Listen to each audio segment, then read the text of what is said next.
Welcome back to Yes to Tesla. Today we're going to be talking about Tesla stock. Now I'm not sure if other YouTube channels out here even talk about the Tesla stock, but I want to talk to you a little bit about the Tesla stock. The Tesla stock currently is closed at the market of Friday, closing day, which was just this last Friday. It was actually just yesterday. Is at $395, which is I think a 12% increase from where it was at, I think it was like 340 or something of that nature just before that.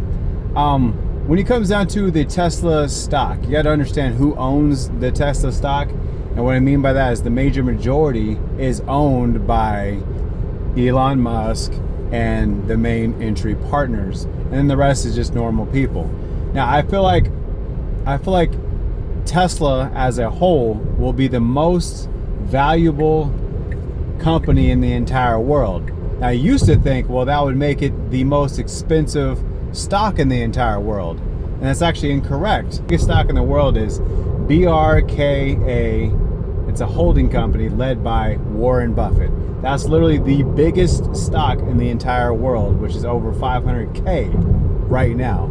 And I thought that since Tesla would be the most valuable company in the world, that it would be the most expensive stock to buy.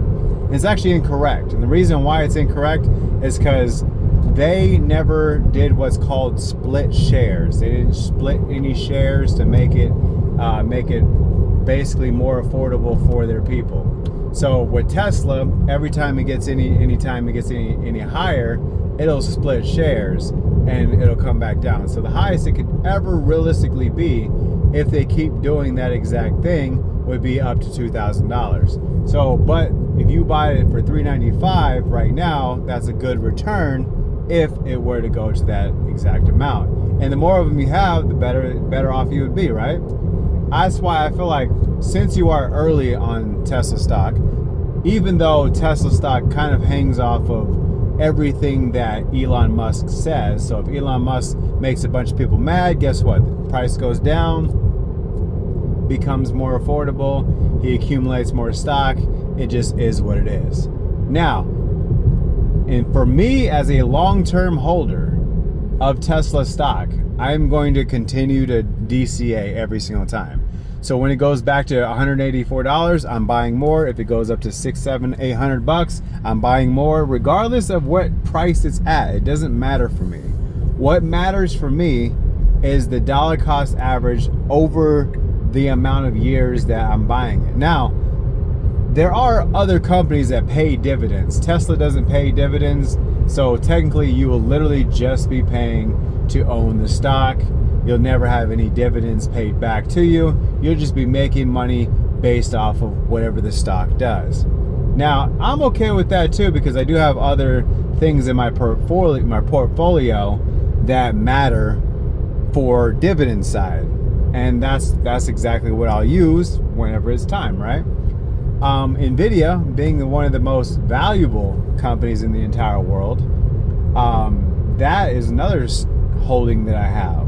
Now, I'm not telling you about stocks to try and sell you on them. I'm just trying to inform you that right now you have a unique position on a company that's still brand new considerably compared to any other company that's listed on the NASDAQ as of right now. It's one of the newer ones. Tesla hasn't been out for the past 50 years. You got to understand that. So it has room to grow. And if they stop splitting shares, guess what? That thing could go higher and higher and higher. You never know. Maybe one day Elon Musk will be like, I really want this to be the biggest and most valuable stock in the entire world. And he finds a way to get there. Boom.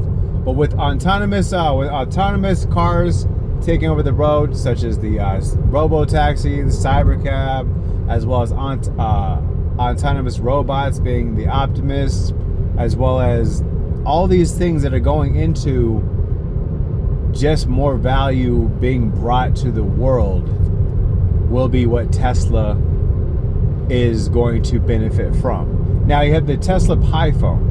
That's obviously a rumored phone. There's no confirmed like, hey, we're definitely going to have this out the next few years from now or nothing. But the Tesla Pi phone is another thing that, if put out and actually serviceable, it will improve Tesla as a whole. Same thing with Starlink. These cars will be run off of Starlink one day. That's another thing that will benefit on the Tesla side as well. That's why I feel like if you're getting in at $395 right now, yeah, sure, that's a little bit high. If you think that that's the top, then yeah, that's high. You might want to wait, right? But if you're doing what I'm doing in dollar cost averaging and going through that route, guess what? That means it doesn't matter what it is, and you'll be able to make some money over the long term. If you are a like short-term trader and you're like, I just want to get in and make some money, then you may want to wait till it balances out, because Elon Musk likes to be in the news. You got to understand that. So one day he's going to tweet something that someone gets mad about, and the price is going to come down. What goes up must come right back down.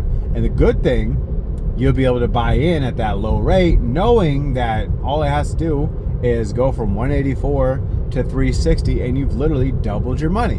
Why not, right? Like, why not do that? Because Tesla is known for doubling in price like that. All it has to do is start rolling out more and more things. The tax credit is going away at the end of this month. So we might roll out with a Tesla Model YL. We might be rolling out with a cheaper version of a Tesla Model Y. We might be rolling out with a robot next month. You don't know. Something is going to happen in October, just like when they were doing the Cybercab event. They had that same thing. They rolled something out in October. It was much bigger of an event, but this right here isn't a new product. It's going to introduce what we already know, so it doesn't need an event. You could put one, but it doesn't need an event. That will make Tesla benefit from that, so the price could still move up. That's why I'm talking to you about these things, because I feel like it's important to at least give you the option and the understanding that Tesla literally right now is on its track to be the most valuable company in the entire world, next to Nvidia, next to Microsoft. You know what I'm saying? So understand that this is where we're at and this is where we're heading. So you might as well get in early, see what it is. You know, I'm not saying break the bank. I'm just saying get one Tesla stock and just let it ride. Just one. You know, at $395 is not a big deal. That's not a big deal. I'm not saying it's not a lot of money. I'm just saying it's not a big deal, as in like some people like to invest and they put thousands of dollars and they'll lose thousands of dollars on a gamble rather than put thousands of dollars on something that has a high chance of paying off. And there's nothing guaranteed in this world, and that's definitely not something I'm trying to get you to get into. Like, oh, this is a guarantee. No, they could definitely drop the ball at any time. They could get passed up by Rivian or something, and next thing you know, Tesla gets left in the dust. But since they've set the standard of electric vehicles and set the standard on chargings, the little charging adapters and all that, so they've already set the standard. They're not going anywhere but up. And the good thing about it is you're in early. Might as well check it out, do your own research, and if it seems something that you would benefit from, just get in. You know, that's all I'm trying to say. This is just me expressing my opinion on Tesla stock, especially since it's up. I appreciate you guys for reviewing the video. You guys are amazing. Also, if you guys are going to buy yourself a used or a brand new Tesla, please use our link down below. It really helps out the channel, but it helps you out with your purchase even more. Have a good day.